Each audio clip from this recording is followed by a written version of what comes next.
Hey everybody, Martin here, your favorite Regina Realtor, and today I wanted to talk about real estate investing. So really for me, from an investor point of view, not a realtor point of view, is it really comes down to three things. The first one is, are you an investor or are you a landlord? Because the two are very different. See, if you're just an investor, you're buying something, you're counting on the value of it going up, you might be counting on some cash flow, but generally you're hands off. You're paying somebody else to manage it, you're not really worried about it, you're just collecting checks, which can be very, very nice and easy, but also not as lucrative financially. See, on the flip side, when you plan on being a landlord, you get to keep some of those management fees, and yeah, it's high maintenance. You're dealing with tenants, you're always dealing with issues and that sort of thing, because believe me, there'll always be issues, there'll always be broken stoves, there'll always be people getting locked out at 3 o'clock in the morning, there's going to be stuff like that.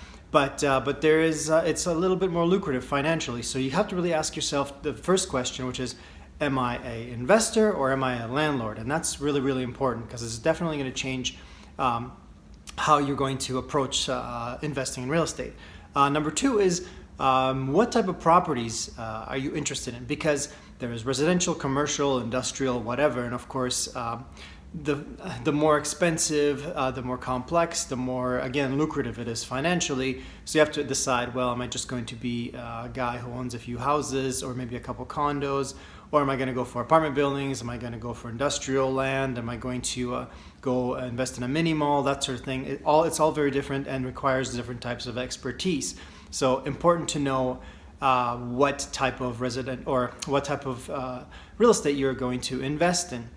And the third one, and I think to me this one is the most important, is and one that's done sort of made me really love investing in real estate, and that is focusing on cash flow.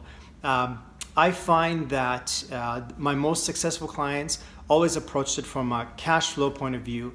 At the end of the day, what's in my pocket? They're not necessarily as focused, though it is important to be focused on the property going up in value. However, if you're cash flow positive and you're watching your cash flow every month, you'll find that even in the divots in the market where it goes down, you're not as affected by it, because hey, as long as the properties are rented or leased, you don't have any issues. So yeah, and then you just wait for the market to bump back up and then you sell or whatever.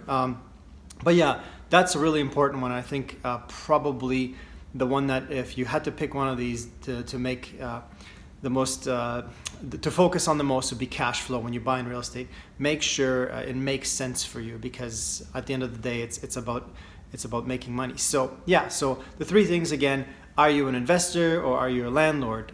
What type of properties are you going to invest in? Because that's very important. And of course, focus on cash flow always, always, always. I know Grant Cardone, multi-million-dollar real estate investor, always says that. He says focus on cash flow, everything else will sort itself out. So anyway, I hope that helps. If you have any questions, feel free to contact me. Please subscribe to this channel. If you have any, if you want to chat or whatever, just message me, martin@reginaexperts.ca, and I'd love to hear from you. Okay, take care. Have a good day. Cheers.